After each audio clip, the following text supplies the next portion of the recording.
आज के इस वीडियो में हम जानेंगे कि स्कोडा काइलाक की मेंटेनेंस कॉस्ट क्या है। इससे रिलेटेड लोगों के मन में काफी ज्यादा वहम है कि यार ये कार महंगी है, इसकी कॉस्ट ज्यादा महंगी पड़ेगी। तो आज हम उसी सब चीजों के बारे में आज इस वीडियो में बात करने वाले हैं। मैं आपसे रिक्वेस्ट करता हूँ वीडियो को थोड़ा सा एंड तक जरूर देख लेना। तो शुरुआत करते हैं वीडियो की, और सबसे पहले मैं बात करना चाहूंगा इसकी स्टैंडर्ड वारंटी के बारे में।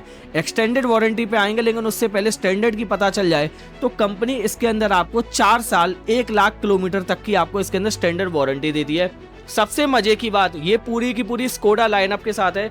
ये 4 साल तक का RSA देती है, रोड साइड असिस्टेंस। अगर आपकी कार कहीं भी ब्रेक डाउन होती है तो ये आपको उठा ले जाएंगे, आपको नहीं आपकी कार को उठा ले जाएंगे, ठीक है। 4 लेबर फ्री सर्विस मिलते हैं आपको इसके अंदर पहले 2 साल के, और इसके अंदर आपको पेंट की प्रोडक्शन के लिए भी आपको इसके अंदर वारंटी मिलती है, जो कि आपको 3 साल के अंदर मिलेगी। तो ये तो रही स्टैंडर्ड वारंटी जो अमूमन एक कार कंपनी आपको देती है। अब इस स्टैंडर्ड वारंटी के अंदर क्या चीज इंक्लूड होती है, अभी मैं स्टैंडर्ड की बात कर रहा हूँ। और इन स्टैंडर्ड टाइम पीरियड में कंपनी आपको क्या सर्विस ऑफर करती है, सर्विस से मेरा मतलब क्या इसमें इंक्लूड होता है और क्या इसमें इंक्लूड नहीं होता।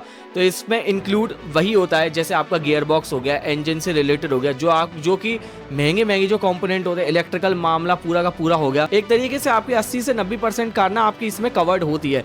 लेकिन इसके अंदर आपके वो वाले पार्ट्स कवर्ड नहीं होते जो कि रनिंग वाले होते हैं, कंज्यूमेबल होते हैं। जैसे ब्रेक हो गया, ब्रेक फ्लूइड हो गया, ये वॉशर हो गया, जो हेडलाइट का क्यों, जो शीशा साफ करने का भाई, जो वाइपर ब्लेड हो गया, वो चीज़ें हो गई। ऐसी जो चीज़ें, जो कंज्यूमेबल चीज़ें होती है, वो ना तो एक्सटेंडेड में कवर होंगी और ना ही स्टैंडर्ड में कवर होंगी, ठीक है भाई लोग। तो ये आपको मैंने बता दिया स्टैंडर्ड का मामला, ठीक है। अब हम बात करते हैं इसकी एक्सटेंडेड वारंटी के मामले में, जो कि सबसे ज्यादा काम की है। और मैं आपको इस वीडियो में ये भी बताऊंगा कि स्टैंडर्ड वारंटी कितनी ज्यादा काम की है, मैंने कौन सी गलती करी। सबसे पहले अगर मैं एक्सटेंडेड वारंटी की बात करूं तो ये मैं आपको बताना चाहूंगा कि आप इसमें कब ले सकते हैं। टाइम पीरियड तो होगा ना कि इसमें आप एक्सटेंडेड वारंटी कब तक ले सकते हैं। तो इसमें आप एक्सटेंडेड वारंटी, मैं ये बात ना काइलाक के लिए बता रहा हूँ, आप ले सकते हैं 0 से लेके 365 दिनों के बीच में। यानी कि जब आपने व्हीकल परचेज किया है, यानी कि अगले 1 साल के अंदर अगर आप इसको परचेज करेंगे तो इसको परचेज करने की कॉस्ट आएगी 20,000 रुपया। ये मैं आपको ना 6 साल तक की और 1.5 लाख किलोमीटर तक का बता रहा हूँ आपको मामला, ठीक है, ध्यान से सुनना। और अगर आप इसको अगले 1 साल के बाद कभी भी लेंगे तो ये आपको पड़ने वाली है लगभग 21,500 रुपए की। तो थोड़ा सा आपको प्राइस ज़्यादा देना होगा। शुरुआत के 1 साल में परचेस कर लोगे तो सस्ती पड़ जाएगी, शुरुआत के बाद में परचेस करोगे तो भाई साहब आपको थोड़ी सी आपको महंगी पड़ेगी। ये चीज़ मैंने आपको क्लियर कर दी कि आप इसको कब से स्टार्ट कर सकते हैं, ठीक है। अब इसमें क्या चीज़ इंक्लूड होगी और क्या चीज़ इंक्लूड नहीं होगी वो भी मैं आपको बताना चाहूँगा। तो इसके अंदर वो सारी की सारी चीज़ें इंक्लूड होंगी जो एक स्टैंडर्ड वारंटी में कवर होती है।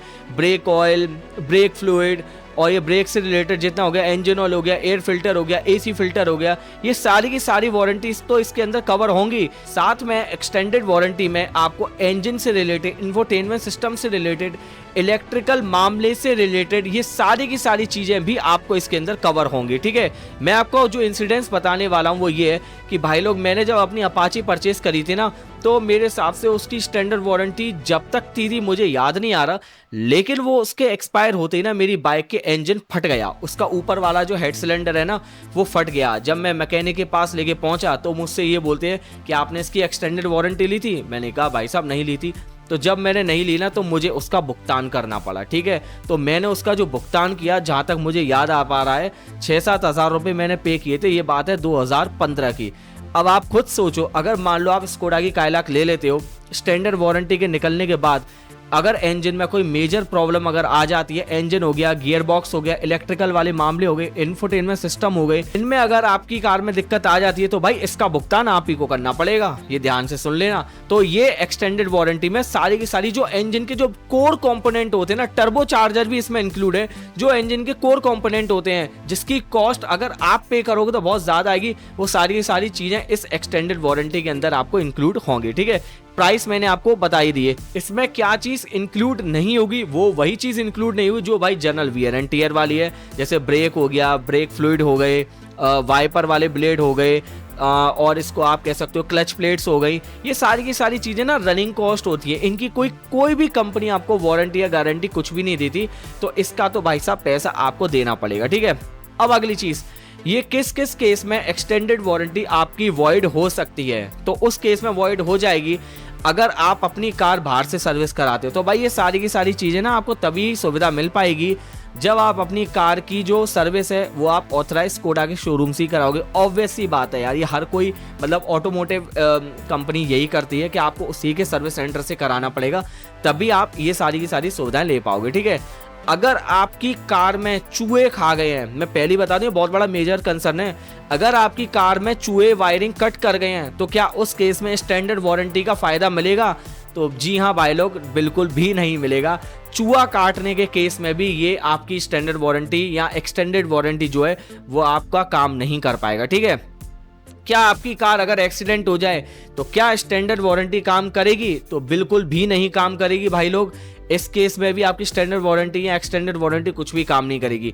एक्सटेंडेड वारंटी केवल और केवल तभी काम करेगी जब आपकी कार में प्रॉब्लम ना ऑटोमेटिकली निकले आए, यानी कि कोई एक्सटर्नल फैक्टर इंक्लूड ना हो। जैसे मान लो मास एयर फ्लो सेंसर है, खराब हो गया चलते चलते, तो कंपनी उसको फ्री में सही करके देगी, आपको उसका 1 रुपया भी नहीं देना, ना ही उसकी लेबर का रुपया देना। या किसी भी तरह का सेंसर खराब हो गया, इंफोटेनमेंट सिस्टम खराब हो गया, गियर बॉक्स का बेरिंग अगर टूट गया, वैसे बेरिंग की कोई गारंटी नहीं होती, बेरिंग एक रनिंग पार्ट है, लेकिन जो गियर बॉक्स के अंदर मान लो कोई प्रॉब्लम आ गई, उसके एक्चुएटर में अगर मान लो कोई प्रॉब्लम अगर आ गई, तो भाई उसका पैसा आपको पे नहीं करना, उसका पैसा आपको ना कंपनी ही पे करके देगी, आपको कुछ भी नहीं पे करना। ठीक है, तो ये सारी की सारी चीजें मैंने आपको बता दी।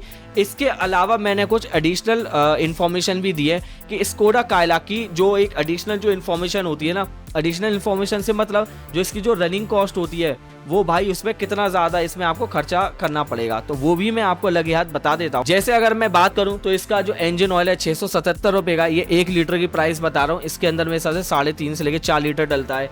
ऑयल फिल्टर 318 का है, पॉल्यूशन फिल्टर 317 का है, सील रिंग जो होती है वो आपकी 140 रुपए की होती है।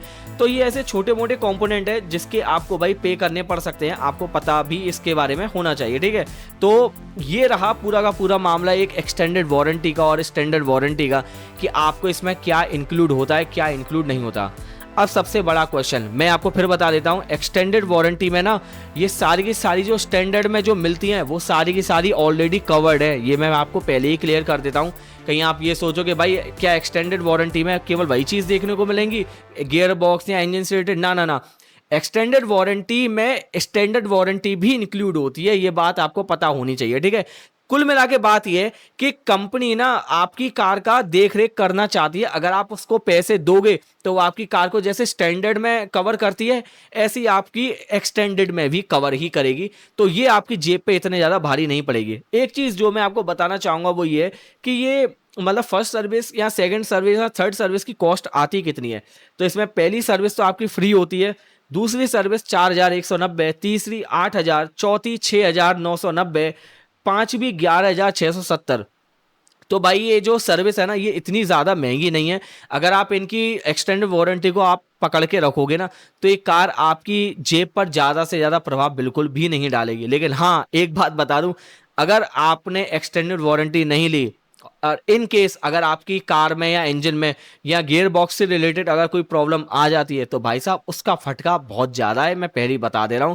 कहीं आप ये सोचोगे भाई ये आपने बताया नहीं। ठीक है, मैं आपको एक बात बता देना चाहता हूं, यह जर्मन कार है, इनकी थोड़ी जो कॉस्ट होती है ना ये महंगी होती है, तो इन सब से बचने के लिए ना आप इन सबको लेके रखो, इतनी ज़्यादा महंगी नहीं है, 25-30 हज़ार रुपए की आ जाती है, आपकी जेब पर इतना ज़्यादा कोई प्रभाव नहीं डालेगी, आप भी चैन सुकून से ड्राइव कर सकते हो। देखो एक्सीडेंट हो गया, चूहा काट गया, कार में आग लग गई, तो इसका तो केस आपके पास भी नहीं है, मतलब आप इसमें कुछ नहीं कर सकते, जो चीज़ें प्रभु ने लिखी हैं वो तो होंगी होंगी, लेकिन अगर मान लो स्वतः ही चलते हो जाए तो भाई उसका तो इलाज है ना। एक्चुएटर अगर काम करना बंद कर दे या सेंसर काम करना बंद कर दे, कोई अचानक से प्रॉब्लम आ जाए जिसमें आपकी कोई गलती नहीं है, तो भाई वहां आपको ये एक्सटेंडेड वारंटी भाई बचा लेगी, इसका तो मैं आपको बोलूंगा। ठीक है, तो भाई लोग मैं देख रहा हूँ लोग वीडियोस तो देख लेते हैं पर यार सब्सक्राइब नहीं करते, तो भाई लोग प्लीज चैनल को सब्सक्राइब जरूर करके रखें। तो इसी के साथ साथ मिलते हैं किसी अन्य वीडियो में, जब तक के लिए बाय बाय।